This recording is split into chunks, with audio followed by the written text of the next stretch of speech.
podemos entender que a expressão neles, Deus se manifesta neles, significa no seu interior. Quando o homem expressa então um olhar aí introspectivo, olha para dentro de si mesmo e através da sua consciência colocada por Deus no homem, então ele percebe os vilumbres do Criador dentro de si mesmo. Então veja bem que Deus colocou no ser humano essa certeza de que Deus existe e o homem em si mesmo pode ouvir Deus falando com ele. Deus pode vir então ao pensamento, à consciência desse ser humano falando com ele. Então Deus está presente dentro do ser humano e aquele que aceita Jesus como Senhor e Salvador, ele tem Deus mesmo morando em si, como é o caso, né? O Espírito Santo é que vem morar, faz morada em nós a partir do momento que aceitamos Jesus como Senhor e Salvador. Então nossa comunicação está mais direta e nós podemos conversar com Deus, falar com Deus, ouvir Deus falando conosco. Isso pessoalmente, é intrapessoal. Paulo chega a dizer que aos ímpios que nunca ouviram o Evangelho, eles mostram a obra da lei escrita no seu coração, testificando juntamente a sua consciência e os seus pensamentos, quer acusando-os, quer defendendo-os. Então veja Romanos 2,15. Então as pessoas que ainda não se converteram, a sua consciência acusa e o defende. Então a presença de Deus está ali, a consciência de que Deus existe está ali. Não importa se um homem na cidade, ou um homem no campo, ou um índio, tanto faz. Todos têm um conhecimento que Deus existe, todos têm uma consciência, sabem o que é certo, o que é errado, o que agrada a Deus, o que desagrada a Deus, mesmo sem ter a lei escrita. A lei escrita veio para condenar o homem, mostrar ao homem que ele era pecador, que estava mais distante de Deus. Veio ainda aumentar a consciência do homem de que o homem era pecador e precisava de um Salvador. É para isso que veio a lei. Então a lei é perfeita, a lei veio de Deus. Nós somos imperfeitos, pecadores, não conseguimos cumprir a lei. Então a lei que era para mostrar Deus, mostrar a salvação, que era para mostrar aí a santidade de Deus, ao invés de nos salvar, ela nos condenou. Então ela serviu de aio, de ponte para nos levar ao Salvador. Pela lei nós tivemos conhecimento dos nossos pecados, a maior realidade de conhecermos que estávamos errados e precisávamos de um Salvador. E aí então o Salvador veio, Jesus Cristo.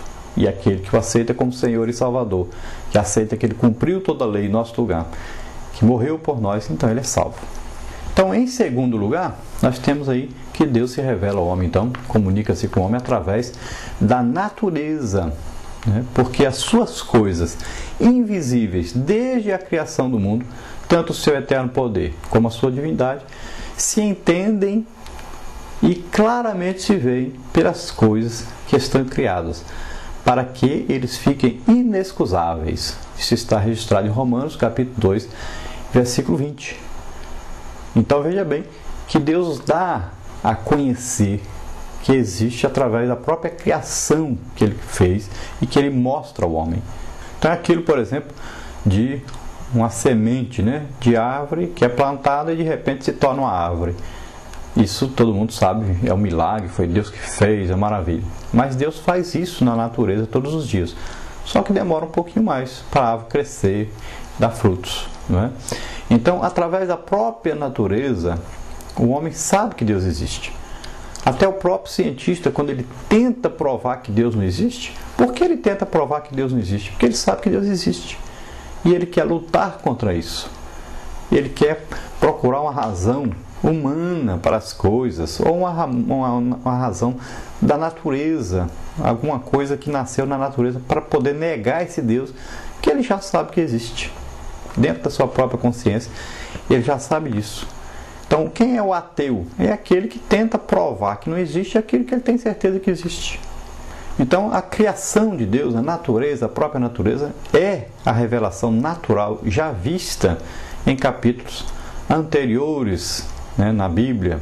Romanos 1 fala sobre isso também, em vários outros capítulos, né, Salmos, tudo, fala sobre essa criação de Deus. Desde Gênesis até o Apocalipse, Deus está se revelando em sua palavra, e ele diz que ele se revela também através da sua própria criação. O próprio ser humano, o milagre da vida humana, é aí uma mostra de Deus para nós que ele existe. O salmista diz para nós: os céus manifestam a glória de Deus e o firmamento anuncia a obra das suas mãos. Um dia faz declaração a outro dia, e uma noite mostra sabedoria a outra noite. Então, sem linguagem, nem fala, ouve-se as suas vozes em toda a extensão da terra, e as suas palavras até o fim do mundo. Então, Salmos 19, aí, de 1 a 4, fala sobre isso. Então, veja bem que a sabedoria de Deus, a revelação de Deus é gritante aos homens. Basta eles abrirem os olhos, quererem ver realmente, quererem conhecer realmente Deus, e eles vão conhecer. Então, antes de haver a palavra escrita, Deus transmitiu então a sua palavra ao homem de forma visual, pela natureza, e de forma também oral. Começou com Adão, com Eva e com a sua descendência. Depois, Deus falou aos patriarcas, falou a Noé e seus descendentes, falou a Abraão, Isaac, Jacó e seus descendentes. E na grande jornada no Egito, Deus falou aos filhos de Jacó. Também no cativeiro clamaram a Deus, e ele enviou Moisés para libertá-los e conduzi-los pelo deserto, por aquele terrível deserto, à terra então prometida, a terra de Canaã. Então Deus falou aos homens, começou falando pessoalmente com Adão e Eva, falou ali interiormente com Noé, falou interiormente com Abraão, apareceu a Abraão numa teofania, ali o anjo do Senhor, nós podemos entender que era o próprio Cristo pré-encarnado, é isso que nós podemos ver pela palavra de Deus. Então, Deus veio sempre falar com o homem, e a partir de Moisés, então Deus começa a usar outra forma de falar com o homem, através da palavra escrita. Então, em terceiro lugar, então, Deus fala com o homem através da mensagem escrita. Foi com Moisés que Deus começou então a comunicar-se com o homem através da mensagem escrita, mostrando-lhe a sua vontade e principalmente o plano da salvação.